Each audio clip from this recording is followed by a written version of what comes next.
स्वागत है आप सभी का सरकारी भर्ती पल पल न्यूज पर। आए दोस्तों, बात करते हैं आज 18 दिसंबर 2020 दिन शुक्रवार और जानते हैं बटावर से देश भर की तमाम बड़ी खबरों को। आज के मुख्य समाचार और टुडे की न्यूज के इस अपडेट में हम देखेंगे सरकार के द्वारा लिए गए कुछ बड़े फैसले। बैंक खाता वालों के लिए भी एक महत्वपूर्ण अपडेट है। इसके अलावा आधार कार्ड को लेकर भी एक बड़ी खबर है। आम आदमी को राहत देने के लिए सरकार की कुछ नई स्कीम भी है और कोरोना वायरस से संबंधित अपडेट भी जानेंगे अपन एक एक करके। आज की सभी बड़ी खबरों को जानते हैं बटावर से। बिल्कुल बने रहेगा मेरे साथ इस वीडियो में और एकदम पूरा लास्ट तक देखते रहेगा। सीधे बात करें पहले अपडेट की तो खबर देख पा रहे होंगे कि आम आदमी के लिए राहत की बात है। अगले साल तक नहीं बढ़ेगी प्याज की कीमत। केंद्र सरकार ने एक बड़ा कदम उठाया है। आपको पता होगा कई बार ऐसा देखा जाता है कि कई सालों में प्याज बहुत ज्यादा महंगा हो जाता है, आम आदमी के लिए खाना भी मुश्किल हो जाता है। लेकिन इस साल प्याज महंगा नहीं होगा क्योंकि केंद्र सरकार ने प्याज आयात के नियमों में दी गई ढील को 31 जनवरी 2021 के लिए बढ़ा दिया है और प्याज के घरेलू आपूर्ति बढ़ाने और इसकी खुदरा कीमतों पर अंकुश के लिए केंद्र सरकार ने यह कदम उठाया।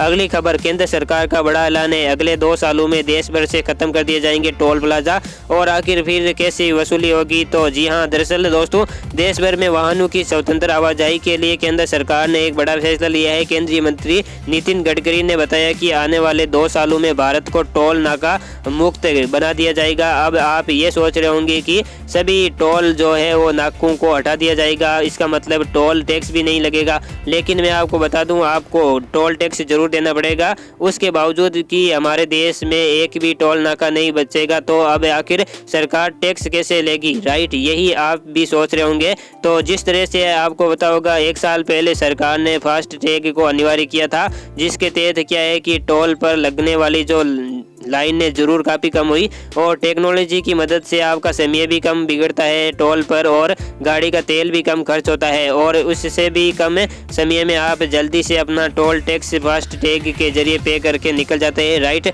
लेकिन अब सरकार ऐसी प्लानिंग बना रही है कि टोल टैक्स को ही ख़त्म कर दिया जाए। यानी कि अब जहाँ जहाँ भी टोल टैक्स है ना, वहाँ पर सिर्फ एक ट्रैकिंग सिस्टम के पॉइंट्स होंगे और वहाँ से जैसे आप क्रॉस करोगे ना, सीधे आपके बैंक खाते से टोल की राशि काट ली जाएगी। यानी कि जीपीएस आधारित टोल वसूली की तैयारी हो रही है और ये नई व्यवस्था बनने के बाद दूरी के हिसाब से टोल की राशि कट जाती है।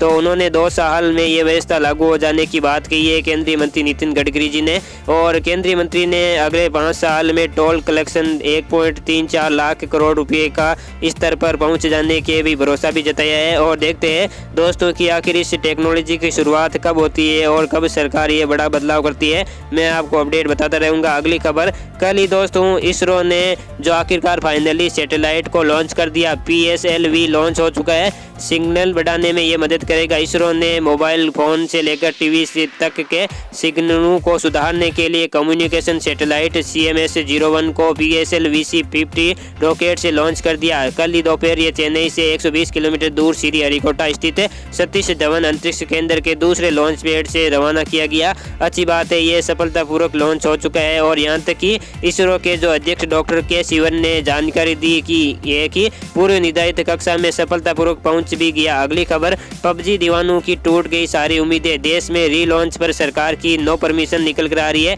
जी हां, दरअसल दोस्तों भारत सरकार ने बैटल रॉयल गेम PUBG को लॉन्च से जुड़ी सभी अफवाहों को साफ कर दिया है और इलेक्ट्रॉनिक्स और सूचना प्रौद्योगिकी मंत्रालय यानी कि MEITY ने यह आधिकारिक के रूप से बता दिया कि केंद्र सरकार ने PUBG मोबाइल इंडिया को लॉन्च के लिए अनुमति नहीं दी है। हालांकि दोस्तों आपने बीच में देखा होगा PUBG मोबाइल इंडिया द्वारा ऑफिशियली ट्वीट वगैरह भी किया गया था और इस बात की जानकारी भी दी गई कि PUBG एक नए फॉर्मेट में इंडियन वर्जन के साथ में वापस लॉन्च होने जा रहा है, राइट? लेकिन एक RTI लगाई गई PUBG के बारे में और PUBG की लॉन्चिंग को लेकर 30 नवंबर को एक RTI में सरकार ने जवाब देते हुए बताया है कि PUBG के लॉन्च को लेकर सरकार ने ऑफिशियली कोई भी अनुमति नहीं दी है और ऐसे में इस साल तो PUBG की लॉन्च होने की संभावना बिल्कुल भी नहीं है। हालांकि कुछ मीडिया रिपोर्ट में यह भी दावा किया जा रहा है कि मौजूदा परिस्थितियों को देखते हुए PUBG इंडिया मोबाइल की मार्च 2021 से पहले भारत में लॉन्च करने की जो संभावना नहीं है। देखते हैं अब सरकार की तरफ से इसको कुछ मतलब कि PUBG मोबाइल इंडिया की तरफ से जो टर्म एंड कंडीशंस बदलने के बाद मंजूरी मिलने की जो चांसेस बढ़ सकते हैं और उसी के बाद हो सकता है कि साल 2021 के मार्च अप्रैल तक आपको PUBG मोबाइल इंडिया वापस देखने को मिले। तो इससे आगे की और क्या अपडेट आता है मैं आपको बताता रहूँगा। अगली खबर, मकान मालिक और किराएदार को लेकर सुप्रीम कोर्ट ने एक बड़ा फैसला दिया है कि अब कोर्ट के चक्कर आपको नहीं काटने पड़ेंगे। इस एक्ट के तहत विवादों का निपटारा होगा। दरअसल सुप्रीम कोर्ट ने कल ही मकान मालिक और किराएदारों के बीच होने वाले विवादों से निपटने के लिए एक अहम फैसला सुनाया है और इस फैसले के बाद अब किराएदार और मकान मालिक को कोर्ट के चक्कर नहीं लगाने होंगे। जी हाँ, उच्च न्यायालय का कहना है दोस्तों कि ट्रांसफर ऑफ प्रॉपर्टी एक्ट के तहत मकान मालिक और किराएदार के विवादों को मध्यस्थता के जरिए सुलझाया जा सकता है। उन्हें लंबी और खर्चीली कानूनी लड़ाई के में फंसने की भी जरूरत नहीं है। सुप्रीम कोर्ट का कहना है कि ऑर्बिटल ट्रिब्यूनल के पास ट्रांसफर ऑफ प्रॉपर्टी एक्ट 1882 के तहत आने वाले विवादों पर फैसला ले देने का अधिकार है।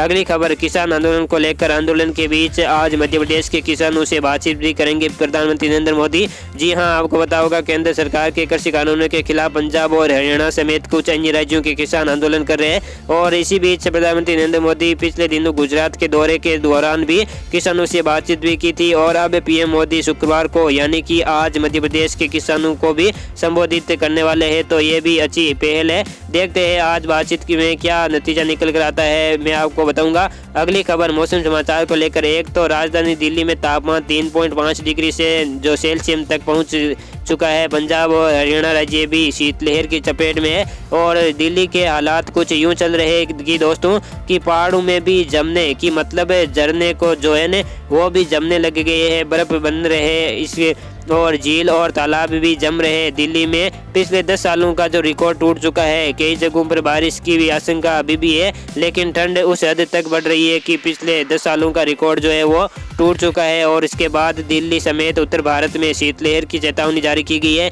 कोहरे से हालात और भी ज्यादा खराब हो सकते हैं। मौसम विभाग का ये कहना है। आज 18 दिसंबर 2020 के संपूर्ण भारत के मौसम पूर्वानुमान की अगर बात करें ना तो आगामी 24 घंटों के दौरान तटीय तमिलनाडु और उत्तरी पूर्वी मानसून जो सक्रिय रहेगा और पंडिचेरी समेत तटीय तमिलनाडु के कुछ भागों में और साहाती आंतरिक तमिलनाडु और केरल व अंडमान एवं निकोबार द्वीप समूह में भी हल्की से मध्यम बारिश हो सकती है। साहाती तटीय और दक्षिण आंतरिक कर्नाटक अरुणाचल प्रदेश में भी हल्की फुल्की बारिश हो सकती है। वही पंजाब, उत्तर प्रदेश, उत्तर पश्चिमी यूपी और दिल्ली और उत्तरी राजस्थान में कोल्ड डे की स्थिति जारी रहेगी, यानी कि पूरे दिन सर्दी ही पड़ती रहेगी। पंजाब, हरियाणा, पश्चिम उत्तर प्रदेश, दिल्ली के साथ साथ राजस्थान के भी कई हिस्सों में शीतलहर की भी चेतावनी दी जा रही है। अगली खबर, चीनी वायरस के क्या ताजा आंकड़े चल रहे हैं तो टोटल संक्रमित लोगों की संख्या 99,77,834, वही जान जाने वाले लोगों की संख्या 1,44,829 पहुंच गई है। अगली खबर, आधार कार्ड को अब डाक विभाग के कर्मचारी भी अपडेट कर देंगे।